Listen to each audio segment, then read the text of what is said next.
हाँ तो मित्रों, आज है मार्च का चौथा रविवार और हम देखेंगे top 10 places in news UPSC के लिए।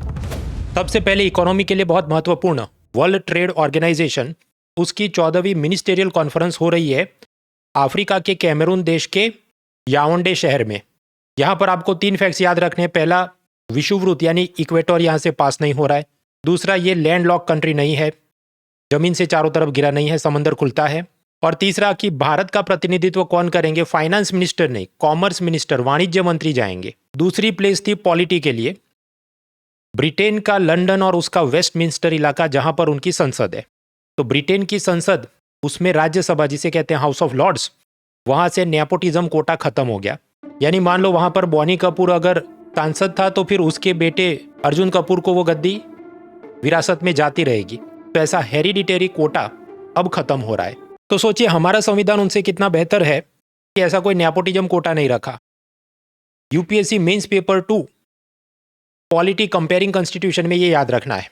तीसरा तो सबको पता है, स्ट्रेट ऑफ हॉर्मुज जहां पर ईरान ने पाबंदी लगा दी है और उसके चलते भारत में एलपीजी सिलेंडर के वांदे हो गए। असेंशियल कमोडिटीज एक्ट, उस पर मैं अलग वीडियो बना चुका हूं। चौथा, यमन के हाउथी रेबल्स जो ईरान के हिमायती हैं, उन्होंने इजराइल पे अटैक कर दिया है। अब भारत के कुछ प्लेसेस इन न्यूज़। अरुणाचल में एक नई तितली मिली, यूथेलिया जुबिन गर्गी। तो इस तितली का नाम आसाम के म्यूजिक लेजेंड जुबिन गर्ग के नाम पे रखा गया है। नॉर्थ ईस्ट की बात हो रही है तो आप जानते हैं कि हमारे संविधान के मुताबिक वहां के कुछ राज्यों में ट्राइबल ऑटोनॉमस काउंसिल्स होती हैं, स्वायत्त परिषद। तो मेघालय में ऐसी गारो काउंसिल, उसमें इलेक्शन आपको लड़ना है तो अब से शेड्यूल ट्राइब का सर्टिफिकेट कंपलसरी होगा। मतलब पहले चला लेते थे, बिना कोई शेड्यूल ट्राइब नहीं है वो भी इलेक्शन लड़ सकता, पर अब ऐसा नहीं चलेगा। नोएडा, गुरुग्राम, उत्तर प्रदेश, उसमें जेवार इंटरनेशनल एयरपोर्ट का उद्घाटन किया मोदी जी ने। अब ये भी यूपीएससी मेंस में पेपर 2 में एक मुद्दा है, रोल ऑफ प्रेशर ग्रुप्स। तो इतने सालों तक ये इंटरनेशनल एयरपोर्ट क्यों नहीं बन पा रहा था? क्योंकि दिल्ली की होटल लॉबी नहीं चाहती थी कि ये सारा टूरिस्ट का ट्रैफिक कहीं और चला जाए। अब जाके नोएडा, गुरुग्राम में ये इंटरनेशनल एयरपोर्ट बना है। उसी प्रकार अहमदाबाद में भी होटल लॉबी के प्रेशर के चलते कई सालों तक सूरत में एयरपोर्ट नहीं बन पाया। जबकि आप सोचिए, सूरत में तो पूरी डायमंड इंडस्ट्री है, वहाँ के लोगों को तो तुरंत हांगकांग से लेकर अफ्रीका आना जाना है। So they wanted a international airport. तो मेंस पेपर 2 में याद रखना है role of pressure groups. NITI Aayog ने जारी की फिजिकल हेल्थ इंडेक्स, मतलब कौन सा राज्य ज़्यादा दिवालिया है, कहाँ पर माली हालत खराब है। तो बड़े राज्यों की श्रेणी में सबसे बेस्ट काम हो रहा है ओडिशा में। सबसे पीछे रैंकिंग है 18 नंबर पर पंजाब। नीति आयोग ने नॉर्थ ईस्ट और हिमालय के राज्यों का अलग रैंकिंग बनाया है। वहां पर सबसे अच्छा प्रदर्शन अरुणाचल प्रदेश का और सबसे खराब हालत मणिपुर की है। अब थोड़ा वेस्टर्न इंडिया में आते हैं।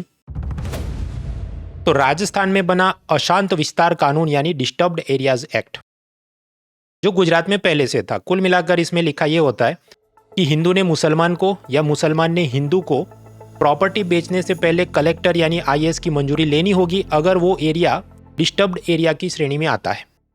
ऐसे कानून का उद्देश्य ये होता है कि दंगा प्रभावित विस्तार में किसी एक धर्म के लोग परेशान करके दूसरे धर्म वाले को हिजरत करने पे मजबूर ना करे। वो कलेक्टर चेक करेगा कि जेन्युइन ये मकान दिल से बेच रहा है या इस पर काफ़ी दबाव है इसलिए ज़बरदस्ती का बेचारा बेच रहा है। हालांकि इस पे विवाद भी चलता है कि गुजरात में 2002 के गोधरा दंगों के बाद राज्य सरकार कहती है सब शांत है, यहाँ पर कोई दंगे नहीं होते, तो फिर ऐसा कानून क्यों है? नहीं होना चाहिए।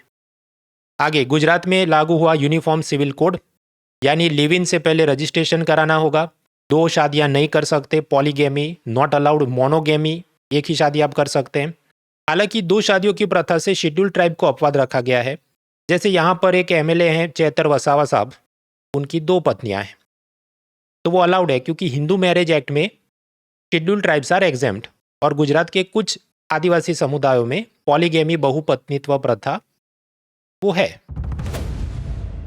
आखिर में गुजरात का कैपिटल गांधीनगर, उसके करीब ओबा तीर्थ, वहां पर जैन सम्राट संप्रांति म्यूजियम, उसका मोदी जी उद्घाटन करने वाले हैं। ये सम्राट संप्रांति महाराज सम्राट अशोक के ग्रैंडसन थे और ये जो म्यूजियम बनाया गया है वहां पर अलग अलग जैन शिल्पों को अलग अलग देशों से लाकर रखा गया है।